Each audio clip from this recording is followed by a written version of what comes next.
Apakah dia adalah seseorang yang mengada-ngada atau bagaimana? Setelah kita melihat, kalau dibilang Albert Einstein paling jenius, Imam Syafi'i nggak mau aja, Imam Nawawi nggak mau aja, Imam Rafi'i nggak mau aja, dan nggak mau tes IQ mungkin. Nah, karena begitu kita melihat segala materinya. Karena kita berada sekarang di zaman dikit-dikit ulama itu mengatakan kita beradu di antara dua. Fitnah besar akhir zaman itu adalah berkata di atas nama ulama, itu merupakan fitnah akhir zaman kan. Ada ulama namanya ini, kita tertipu sama nama itu. Contoh. Ya, kita anggap nih kaum-kaum yang oknum-oknum yang kurang ajar. Kamu harus ibadah batin. Misalnya nih, saya Walid nak Dewi boleh. Sebab ada Imam Nawawi cakap, antara guru dengan murid nih harus kahwin batin. Agar temakar hati, lepas tu ilmu boleh masuk. Kita bawa nama ulama. Dia pernah dengar nama ulama tu. Lepas tu terjebak dengan nama ulama tu. Tak ada. Pengajian saya itu, kalau saya jadi Dewi kan, kalau saya ni jadi Dewi kan, Imam Nawawi cakap, kita ni kena kahwin batin. Biar ilmu dan apa yang saya amalkan lagi masuk. Matan mana? Dekat kita apa? Tolong buka dekat saya. Saya nak tengok dia takhrij macam mana, dia ambil dalil dekat mana, taksisnya yang mana dalil dia ambil, umum dia yang mana. Lepas tu di antara umum dan taksis ini, mana yang khas bil ammi, mana yang ammi bil khasi, mana al khasi ba'dal khasi, mana? Tunjukkan Walid. Saya nak baca. Nah, ini penting. Nah, inilah yang saya ajar. Makanya antum-antum semua ngelihat saya nggak pernah pakai dalil kan. Tapi apa yang saya keluarkan adalah takhrij hukum. Takhrij hukumnya. Sehingga antum bisa berpikir, oh gini relevansi di antara hukumnya gitu. Teman-teman, hati-hati era sekarang. Kita nggak tahu mana yang benar perkataan Imam Syafi'i, mana yang katanya daripada Imam Syafi'i. Itu hati-hati. Apalagi antum yang awam, yang nggak tahu apa-apa ntar kan, di bawah nama ulama udah terdiam, iya aja.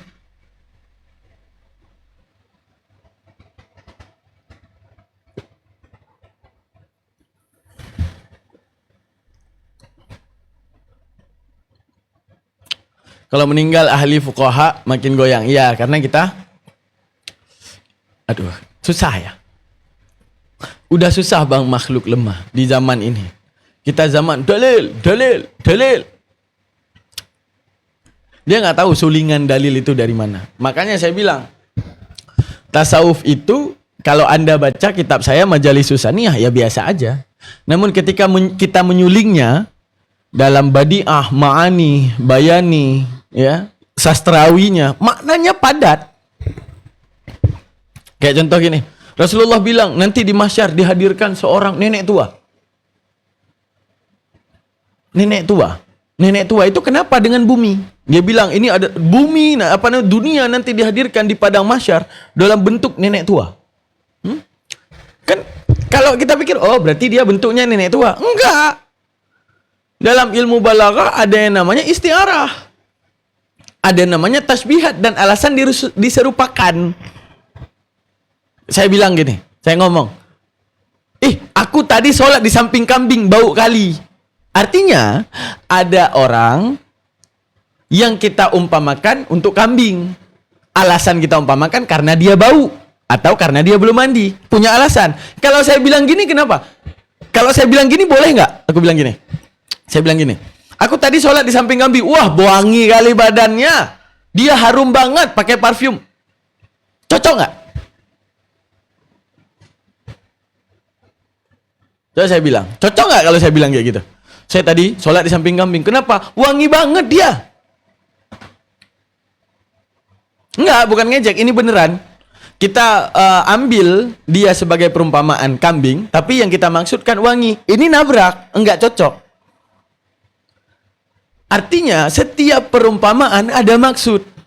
Lalu ketika Rasulullah diilhamkan oleh Allah berbicara dan menceritakan kejadian di padang mahsyar, dihadirkan dunia nanti dalam keadaan nenek tua. Berarti apa?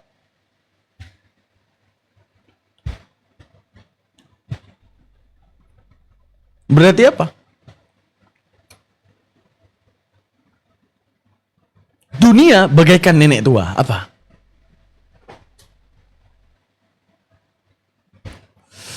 Dunia ini tua, tak berguna. Dunia bukan. Di pandangan kita dunia ini mudah. Sehingga gini.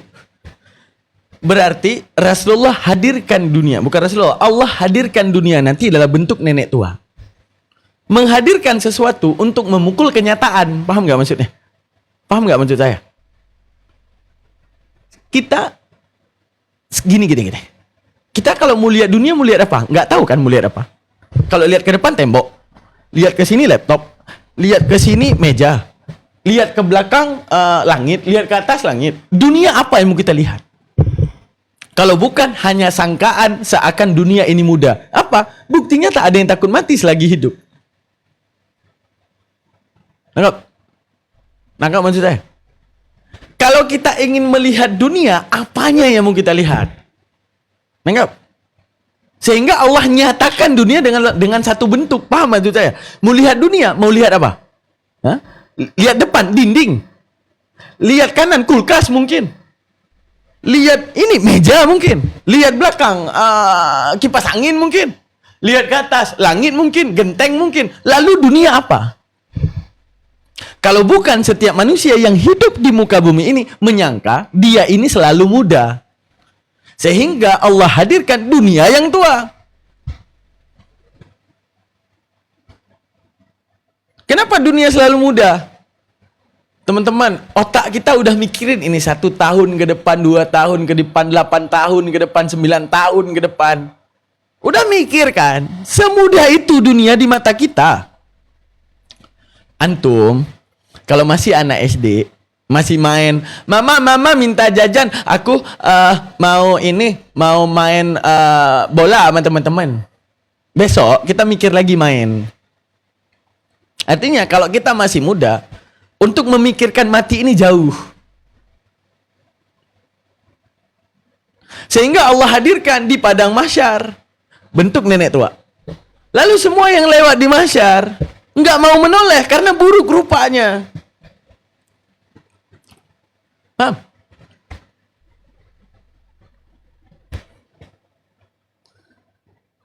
Mana buktinya selalu dunia Anda anggap mudah? Udah plan mau tobatnya nggak kejadian. Udah plan, pokoknya aku bentar lagi tobat, mau mandi tobat, sholat sunnah tobat, aku ingin memperbaiki sholat, aku ingin memperbaiki ini, aku ingin memperbaiki itu, pokoknya aku mau lebih baik dan segala. Nggak ada kejadian. Karena apa? Anda tahu Anda masih hidup. Karena mudah banget waktunya. Paham nggak? Ada kata pepatah kayak, alah tua kali, muda kali waktunya masih, alah ngapain pulang? Muda kali waktunya. Pernah dengar? Kok kami di Aceh sering ngomong, lah pulang, muda kali waktunya. Ada. Paham? Mudah kali waktunya. Jadi di dalam pandangan kita, inilah dunia yang kalian pandang, wahai kalian yang mati secara tak sadar.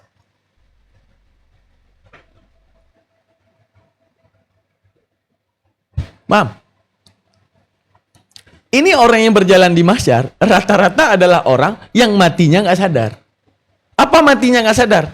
Dia lagi mikirin 2 hari kemudian, ternyata hari ini dia mati. Sehingga dia mati dalam cita-cita. Sehingga dia heran, kok aku sudah di mahsyar. Paham? Wahai kalian yang mati nggak sadar, karena kalian menyangka setelah kematian tidak ada mahsyarku, lalu kenapa kalian tidak menoleh kepada wanita tua itu? Kenapa kalian tidak menoleh kepada wanita tua itu? Kenapa? Hah? Bukankah dia kalian anggap begitu muda dan cantik dan menawan sehingga kalian mengejar dan mencari? Nyatanya itu dia. Sehingga saling berbicara itu dalam hadis Rasulullah. Ketika Allah hadirkan nanti di mahsyar, dunia itu bagaikan nenek tua. Belum paham Ustaz, yang baru masuk nggak akan paham.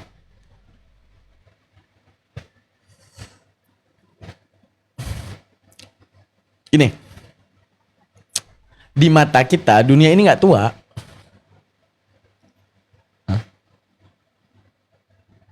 Paham maksud saya? Kalau ada wanita cantik, muda, dan Anda ataupun pria ganteng, ya, muda, dan cuma satu-satunya di dunia ini, Anda akan mengejar kan? Tapi kalau seandainya satu-satunya cuma dia nenek tua, julek, pokoknya bau dan segalanya bau. Walaupun satu-satunya Anda nggak akan mengejar. Kenapa? Oh jelek, bau, nggak mau lah. Mending aku menjadi ras terakhir dan mati di sini. Benar nggak? Benar nggak? Jadi kenapa Allah timplak? Tahu nggak timplak? Timplak itu pukul kenyataan. Pukul kenyataan di padang mahsyar. Kenapa kalian tidak menoleh? Sedangkan ini dulu yang kalian kejar. Karena saya tanya, kalau Allah hadirkan dunia itu dalam bentuk wanita cantik yang aduhai, menawan, putih, merona, di pandangan wanita lelaki ganteng, badannya suspek dan semuanya, pasti yang lewat nengok kan? Sweet, sweet, woo, gitu kan? Tapi semuanya menoleh. Nah, ini kita pahami ini dalam apa? Badi'ah. Jadi setiap tolehan manusia tidak melihat itu ada artinya. Di dalam kalimat bahasa Arab. Itu sastrawi. Makanya Allah pilihkan bahasa Arab.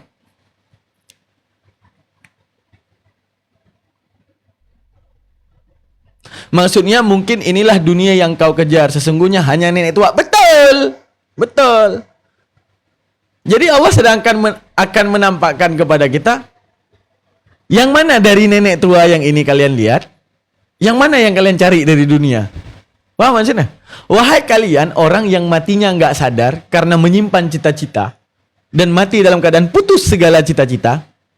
Ini aku kasih nampak nenek tua depan kalian. Coba yang mana yang indah coba? Yang kalian anggap dia cantik, menawan, rupawan, begitu indah, anggun tubuhnya. Yang mana? Coba.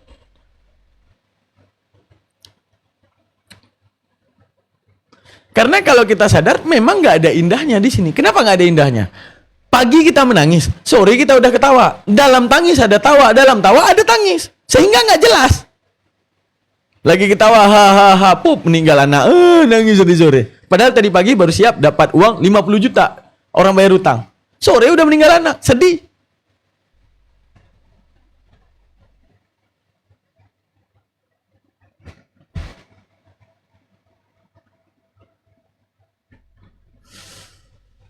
Itu yang membuat bahwa ditampilkan dunia ini di padang mahsyar layaknya wanita tua. Jadi perumpamaan wanita tua itu apa? Tak ada keindahan pada dirinya. Setelah sekian lama kalian mengabaikan Allah dengan sangkaan dia terlalu cantik untuk kalian gapai. Paham maksudnya dari kata-kata tersebut? Nanti Allah di hari kiamat hadirkan nenek tua. Nah, dalam padang mahsyar sehingga yang lewat tidak ada satupun yang menoleh kepadanya. Lalu harusnya Allah heran tuh. Ini seumpamanya Allah pasti heran. Ibaratnya seumpama ya, bukan kebenaran, nggak mungkin Tuhan heran kan? Seakan-akan kalau ini kita pasti heran. Lah, dulu kau kejar banget, kau sangka cantik banget, kau sangka indah banget. Bahkan kau lupakan aku penciptamu demi dia. Berarti kan lebih indah dia dari aku. Kenapa tak ada yang menoleh? Lalu saling bertanyalah di antara ahli mahsyar. Siapa itu? Kenapa mukanya begitu jelek? Kenapa kulitnya begitu keriput? Kenapa baunya menjulang sampai ke sini? Kenapa baunya terlalu menyengat sampai ke sini? Berkatalah malaikat, inilah dunia yang kalian kejar. Inilah kalian dunia yang kalian saling menyikut sesama, yang saling menzolimi sesama hanya mengejar dia. Inilah dunia yang kalian anggap mudah, yang kalian seakan-akan tak mati, dan hari ini kalian berjalan di mahsyar dalam keadaan terkejut, kalian telah mati, yang sebentar lagi kalian telah murung. Karena nyatanya kalian bukan orang yang mengejar Allah. Kalian mengejar nenek tua yang bau ini. Buktinya, kalian abaikan aku demi dia. Maka aku tampakkan, coba cari indahnya di mana, coba satu aja tunjuk saya. Seakan-akan Allah meminta kita tunjuk di mana cantiknya, tolong.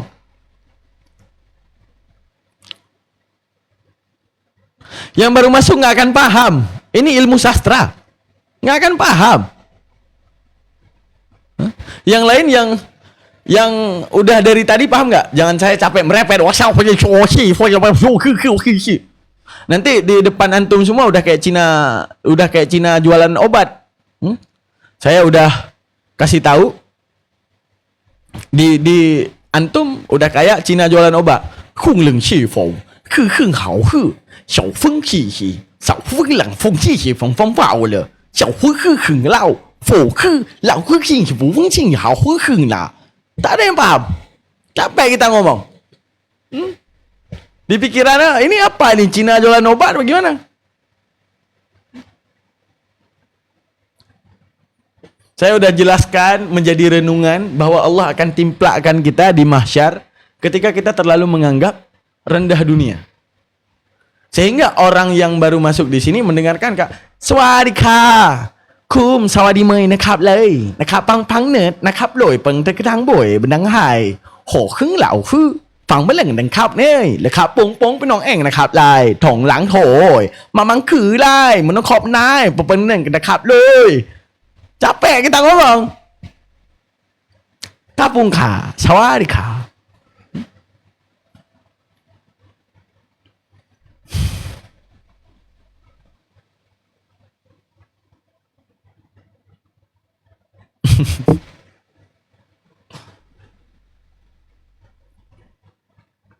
Pintar bahasa Thailand. Oh iyalah. Itu bahasa Thailand sekali pakai. Kalau disuruh pakai lagi beda.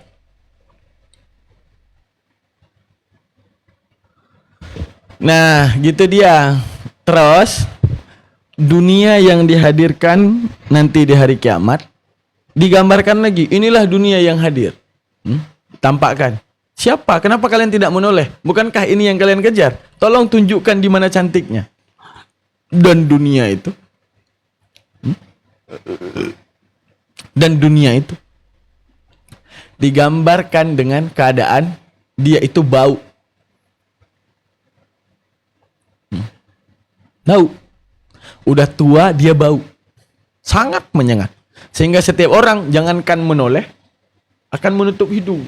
Ditanyakan, lah bukannya kalian merongrong mengejarnya? Seakan-akan dia begitu wangi. Karena kan wangi tubuh itu memikat. Sehingga kita kejar baunya kan? Artinya Allah gambarkan dunia yang tua memukul kita yang menyangka seakan-akan dunia ini muda terus tanpa ada mati. Untuk pribadi. Jadi bukan meninjau dari masa Nabi Adam sampai masa kiamat. Bukan. Dari diri pribadi. Untuk diri pribadi dengan segala permainan dunia, kita ini adalah penganggap dunia ini selalu muda. Buktinya kita menunda taubat, buktinya kita menunda kebaikan, buktinya berani kita menzolimi orang demi dapati dunia ini, buktinya kita berani untuk menipu hanya mendapati kehormatan dunia ini. Karena apa? Kita anggap dia begitu muda. Makanya dihadirkan oleh Allah dalam bentuk tua.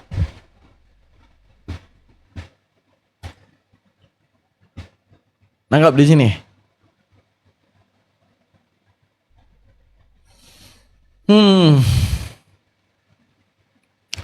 Ayolah tap-tap layarnya. Posting ulang 264. Menonton 1.500. Pada kemana ini tangan-tangannya?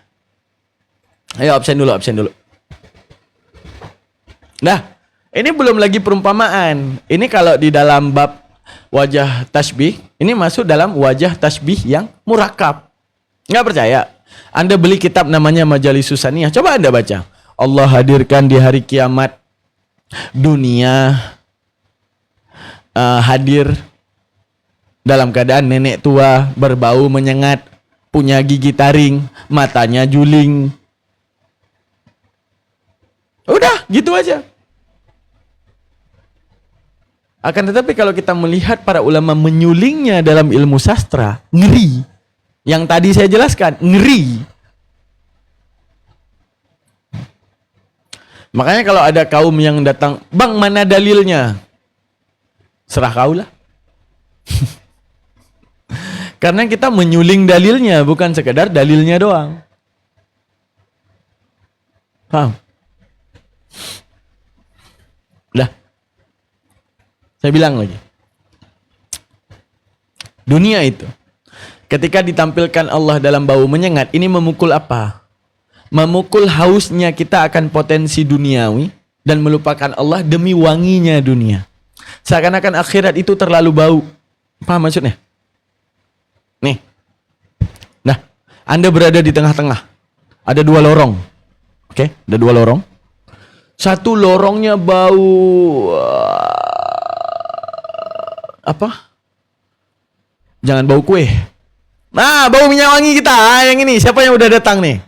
Yang angel sweet. Ah, bau angel sweet wangi. Bau mawar yang manis dari sebelah kanan nih. Dari kiri bau bangkai tikus. Jazakallah. Dari kiri bau bangkai tikus. Anda akan belok kemana?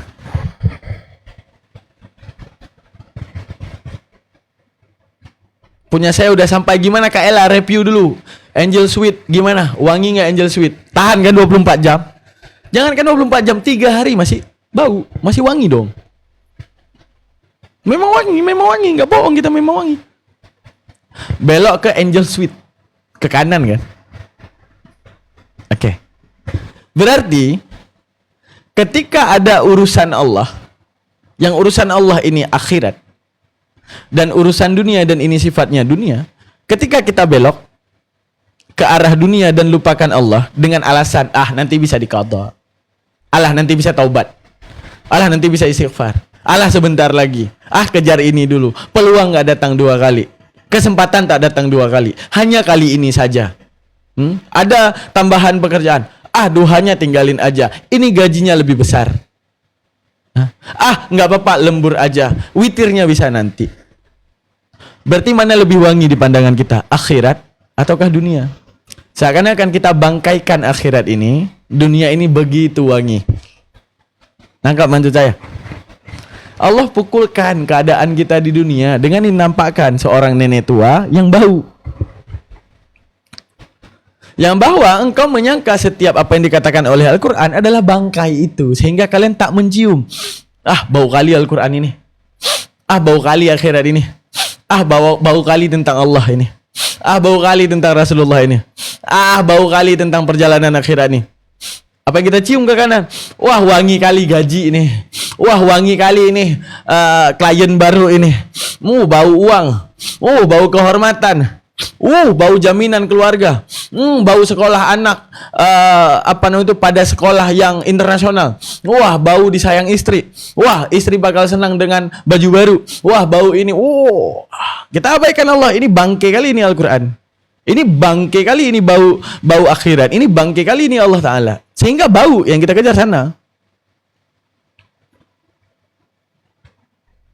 Yang kita kejar ke kanan. Sehingga di akhirat ditunjukkan, tolong tunjukkan dunia ini mudahnya di mana, keindahannya di mana. Dan sekarang ketika kalian merongrong mengejar wanginya, tolong tunjukkan wanginya di mana. Kenapa kalian tutup hidung? Kenapa kalian tutup hidung? Bukankah ini yang kalian kejar? Ini ayo. Ini kan akhirat yang bau banget. Yang kalian anggap bau banget. Kenapa kalian berjalan pelan-pelan dari mahsyar menuju mizan, menuju hisab, menuju sirat dan segalanya? Kenapa? Harusnya kalian berhenti memeluk dunia itu dong. Orang dari dulu kau abaikan Allah demi kau anggap dia adalah wangi, ya parfum yang sangat harum sehingga kalian mengejar. Lah mana? Mana? Kenapa pada berpaling? Kenapa tak menoleh kepadanya lagi? Makanya anggapan seperti ini nggak akan pernah berlaku sebelum mati. Kan udah dibilang. Terkejutnya manusia dan mulai murungnya manusia adalah awal kematian. Di situ dia udah murung. Teman-teman, gini bayangannya. Hari ini kita tahu tentang akhirat ya? Tahu ya? Oke. Hari ini kita tahu tentang kebangkitan ya? Tahu ya? Kita hari ini semua tahu kita akan bangkit ya? Tahu. Kita hari ini tahu akan adanya Allah ya? Tahu. Kita hari ini setiap akan ada pertanggungjawaban kan? Iya. Semua pada paham ya? Iya. Semua pada tahu ya? Oke. Semua pada yakin ya? Iya. Tahu nggak apa yang terjadi? Antum yang udah paham ini, namun masih bebal, arti masih bebal apa? Masih bandel, tidak pernah meminta kecintaan Allah, dan bahkan menubalkan Allah demi urusan antum, seakan-akan dunia lebih kuat daripada Allah Ta'ala dalam membahagiakan antum. Kapan antum semua terkejut? Begitu,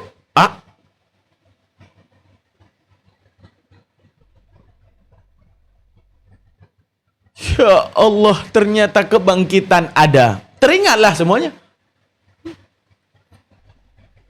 Apa yang teringat? Habis masaku.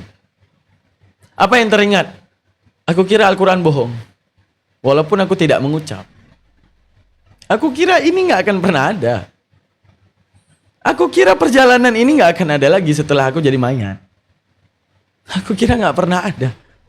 Mulai di situ Anda murung karena tahu nasib Anda. Mulai di situ murung, mulai di situ mulai lesu, mulai hilang arah. Seakan-akan hidup tak ingin berjalan ke depan, ingin berjalan ke belakang, ingin hidup lagi, ingin bertaubat kepada Allah. Ingin dihinakan dunia, ingin diinjak-injak harga diri di dunia, yang penting Allah cinta. Ingin bersabar di atas ketentuan, tak pernah ingin mengeluh, meminta hanya ketentuan Allah. Ingin hidup berjalan ke belakang, tak lagi ke depan, karena Anda tahu siapa Anda.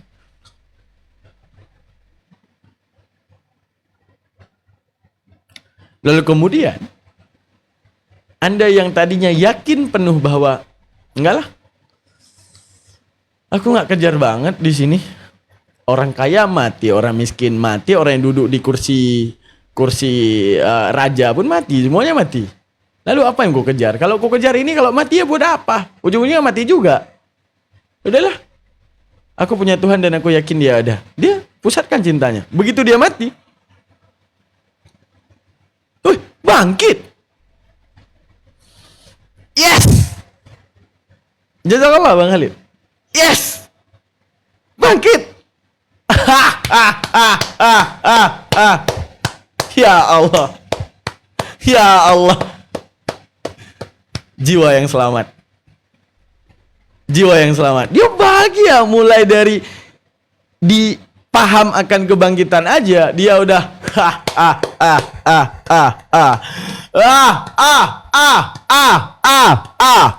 ketawa, dia bahagia.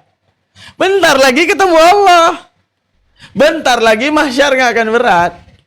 Bentar lagi hisab nggak akan berat. Bentar lagi mizan nggak akan berat. Ketika dia memandang barzahnya yang begitu terang, barzahnya yang begitu indah, apa yang dia pikir? Udah depan dikit lagi Allah ini, dikit lagi surga ini. Sedangkan jiwa yang masih nanti aja lah, bentar lagi lah, dikit lagi lah, kapan lagi lah, digini lagi lah, nggak apa-apa lah, ginilah, itulah. Baru dia terkejut. Ternyata bangkit itu ada dan dia menyesal. Kita lanjut tadi. Ketika dihadirkan dunia lagi.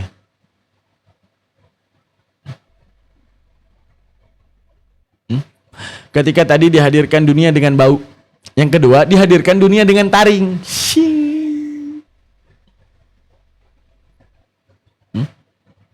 Dihadirkan nenek tua, bau, taring. Nah, perumpamaan taring apa?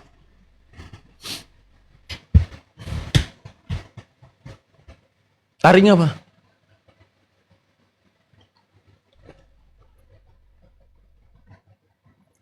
Itu hadis Rasulullah. Dracula, apa Dracula?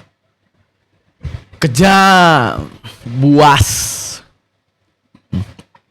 Taring itu biasanya ada pada sabuk, apa itu sabuk binatang buas. Dunia itu buas, saling menikam antar sesama. Lalu kalau kau tak punya penjaga, siapa yang akan? Gini, kalau kita hidup di padang savana Afrika yang isinya adalah singa, yang paling penting bagi kita apa? Kita harus punya tombak. Kita harus punya camp tempat tinggal. Yang camp itu kalau bisa jangan di tanah tapi di atas rumah ataupun di atas ini. Yang Anda harus punya pisau ataupun alat membela diri. Ditampakkan dunia itu sekejam itu. Bertaring. Apa yang akan kau jadikan pedang? Paham maksudnya? Kau menyangka dunia ini lembut kepadamu. Kan sangkaan kita di dunia ini lembut kepada kita. Kalau kita punya idenya, kalau punya modalnya, aku pasti bahagia. Kalau aku punya kayak dia, pasti aku bahagia. Kalau aku dalam mobil sama kayak dia, pasti aku bahagia. Benar gak? Kita menyangka dunia ini penyayang lembut dengan kita. Dengan sangkaan, kalau punya modalnya, hidup aku lebih mudah. Kalau aku punya rumah sama kayak dia, ibadah aku bakal nikmat. Kalau aku sekaya dia, pasti aku rajin sedekah. Kalau aku punya harta kayak dia, bentar-bentar aku umroh.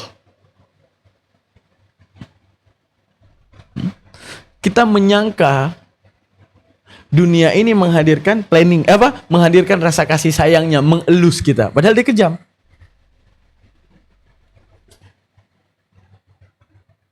Bagaimana kejamnya dunia? Antum udah ide, antum udah keluarin modal,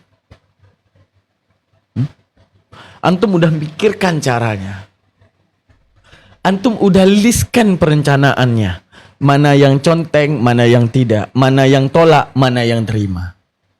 Ketika dunia kasih kegagalan, stres, hutang nambah, hubungan keluarga nggak baik karena beban pikiran dan segalanya. Dan antum masih pikiran gimana cara kembali, gimana cara comeback untuk melawannya lagi.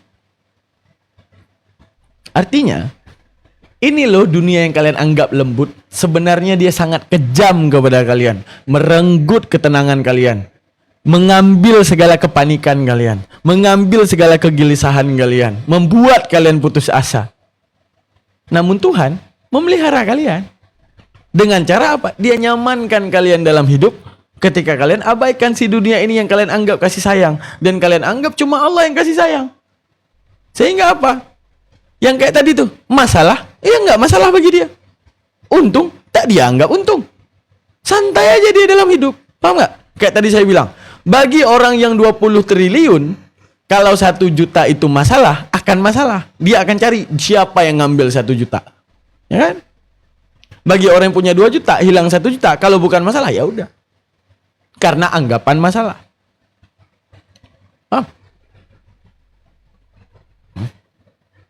Makanya didampakkan, ini loh dunia yang kalian anggap lembut. Sehingga kalian mati-matian mengejar kelembutannya. Padahal dia kejam terhadap kalian. Tapi aku yang maha penyayang terhadap kalian. Nafas kalian gak kuputuskan. Ibadah kalian kuizinkan untuk kalian mengambil lagi ketenangan. Kalian gak mau. Berhadap ketenangan ada pada si taring ini. Karena ketenangan kalian anggap ada pada si taring ini. Kalian anggap dia gak kejam. Berapa banyak ini 1.200 orang kalau ditanya dunia kejam gak? Kejam tat. Kok masih ngejar? Kenapa Allah makin jauh? Udah tahu kejam. Paham maksud saya? Mata kita selalu tertipu dengan indahnya dunia dan kasih sayang dunia, seakan-akan dia yang bisa menyayangi kita, sehingga kita menuntut dia menyayangi kita dengan cara kita sendiri.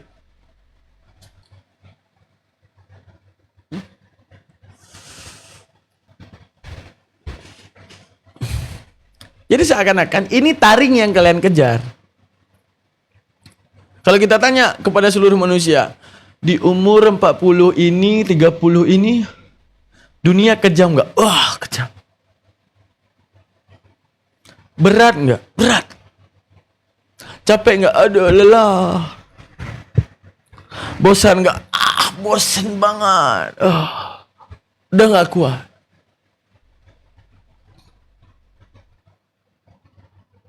Udah nggak kuat. Udah tahu kejam kok masih ngejar.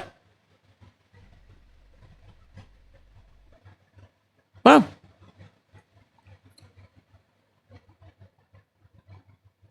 Kalau kita lepaskan dunia, nanti orang kafir yang ada aja teorinya.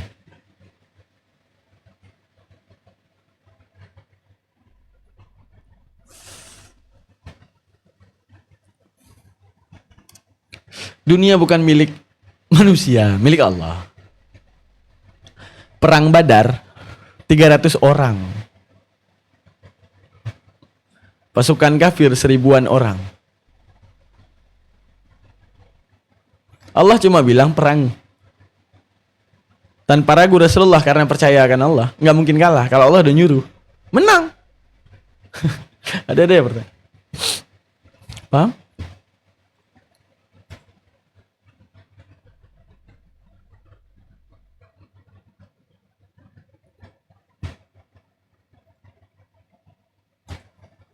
Paham? Nah, dihadirkan dunia dalam keadaan bertaring.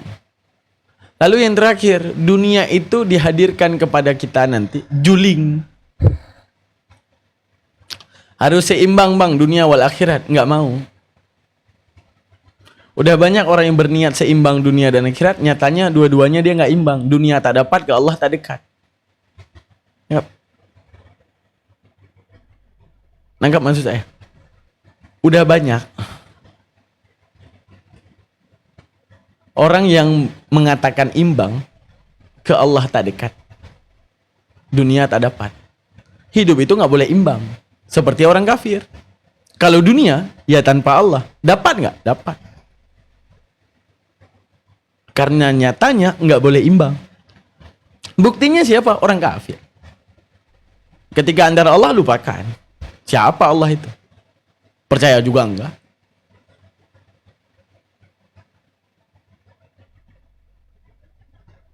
Nabi Sulaiman minta kerajaan. Siapa bilang Nabi Sulaiman minta kerajaan? Allah sengaja pukulkan dengan kita dengan cerita-cerita para rasul untuk menampakkan apa? Orang ketika diberikan kekayaan nggak bangga dengan kekayaannya. Yang dia kuatkan adalah ibadah terhadap Tuhannya. Karena gini, soal hidup yang dikayakan oleh Allah kita nggak akan nolak. Yang paling penting nggak ada angan berlebih. Fir'aun dikayakan oleh Allah, angan berlebihnya jadi Tuhan. Nabi Sulaiman dikayakan oleh Allah, nggak ada angan berlebih, kayaknya aku harus jadi Tuhan. Padahal Nabi Sulaiman bisa menguasai angin, bisa menguasai bangsa jin dan segalanya, lebih kuat dari Fir'aun. Tapi nggak ada angan berlebih dan mencontoh sepertinya aku harus jadi Tuhan.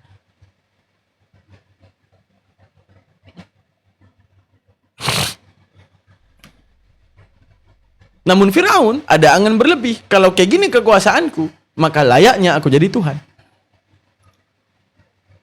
Paham? Sama kayak kita nih. Kita ini kalau kita posisi nyaman aja. Teruslah kemudian menjadi bendahara. Mana caranya? Bendaharanya Allah dalam kebihan. Selalu kita mencari, ya Allah, siapa yang di bawahku yang belum kemudian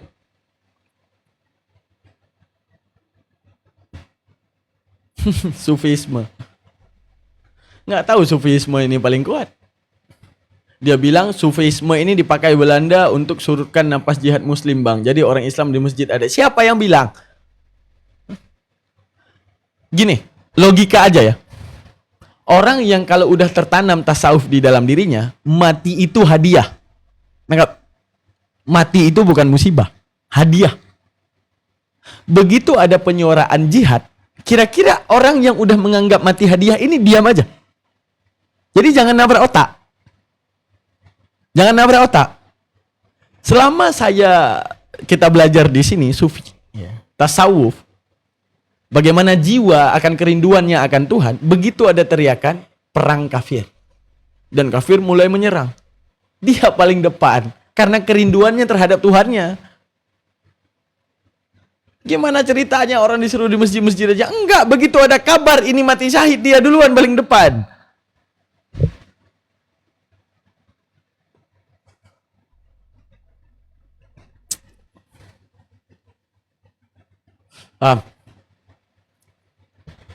Makanya di pengajian kita selalu mengedepankan bahwa mati itu bukan musibah, mati itu anugerah. Jadi jemput anugerah Anda. Ayo absen dulu, itu udah saya itu absen dulu, dari tadi nggak ada yang absen. Absen dulu. Semoga ini kan baru balik tenaga kita ya guys ya. Pelan-pelan kita maksimalkan, nanti kita pengajian yang rutin lagi ya. Hari ini cuma manasin akun doang. Ya.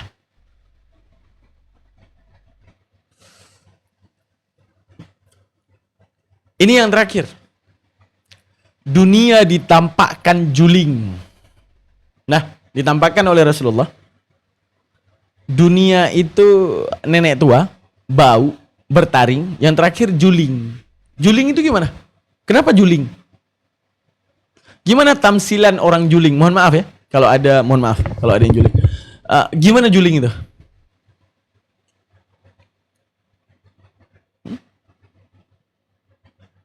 Juling itu nggak kiri nggak kanan. Maaf ya, gini, itu benda kiri di kanan, benda kanan di kiri. Ini dunia yang kalian kejar, yang kalian udah tahu nggak jelasnya. Apa nggak jelas? Semua orang terkejut. Semua orang kalau meninjau hariannya, dia akan tahu. Apa? Dunia ini apa sih? Tadi pagi ketawa, sore nangis. Kadang pagi aku menangis, lah sore aku ketawa lagi. Kadang dalam tangisan ada ketawa, dalam ketawa ada tangisan. Padahal kita mau bilang bahwa aku cuma ingin ketawa tanpa menangis. Benar gak? Pagi dapat omset 30 juta, biasanya cuma dapat 2 juta. Ketawa. Sore meninggal anak. Anda mau gak? Sebenarnya kehidupan yang Anda kejar yang seperti ini enggak? Pagi dikasih 30 juta, sore meninggal anak. Sore kecelakaan anak. Sore istri selingkuh.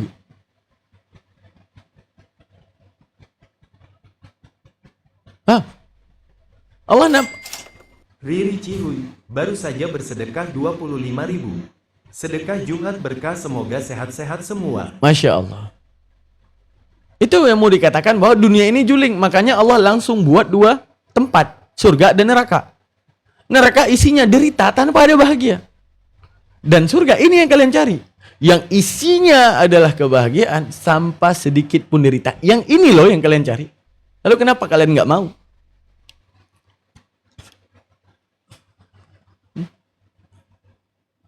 Ketika kemudian kalian memandang dunia ini berpandang lurus. Kalau aku kayak gini, kalau aku kayak dia, kalau aku bisa berada di posisi dia, kalau aku punya mobil kayak dia, punya rumah kayak dia, pasti lurus dan aku bahagia.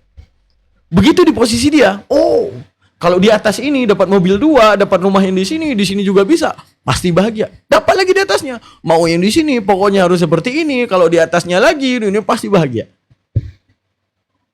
Namun setelah kita dapat, nggak pernah puas, derita selalu ada. Kalau enggak ada. Orang kafir yang Anda lihat ya, udah kaya, rumahnya di LA, mengakhiri hidupnya. Karena apa? Stres. Berarti menunjukkan apa? Dunia ini juling. Pandangan yang kau maksud, wah gaji besar, wah rumah di Los Angeles, wah ini fasilitas luar biasa, pasti bahagia. Derita sikit, pikiran nggak benar, hilang, meninggal. Kenapa? Mengakhiri hidup mereka. Kenapa? Karena nyatanya nggak di dalam bayangan. Lalu ketika Allah berikan surga, apa yang terjadi? Kamu cuma ambil bahagianya. Khawatir ya Allah? Nggak ada.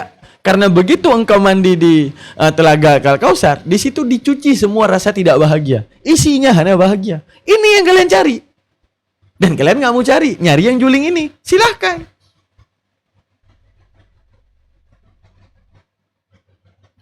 Makanya sulingan maknanya itu adalah, namanya adalah tashbih dengan wajah syabbah murakab. Apa itu wajah syabbah murakab? Dengan maksud daripada perumpamaan Rasulullah terhadap dunia ini adalah murakab. Apa murakab? Penjelasan detail daripada apa yang diumpamakan. Hah? Gitu dia teman-teman. Oke, walaupun kita tadi nggak buka dengan doa, kita tutup dengan doa ya teman-teman ya. Doakan sehat-sehat terus. Kalau nanti malam kita sehat lagi, kita live lagi ya teman-teman. Ayo penuhin dulu absennya dulu. Mana ini absen? Yang penting absen ini penting banget nih. Ini yang ada ya, yang nggak ada nggak apa-apa. Mana? Kok nggak bisa absen? Absen dulu. Itu yang pencet gabung, ditekan pencet gabung. Dan hari ini Bang Jibril lagi, saya belum tanya ke beliau. Beliau jadi bikin Jumat Berkah, kalau nggak jadi hari ini mungkin besok. Pokoknya pertanggungjawabannya ada di grup ya. Teman-teman, pokoknya pertanggungjawabannya ada di grup kita. Nanti yang di grup pertanggungjawaban tuh Jumat Berkah hari ini insya Allah kita hadirkan di grup ya.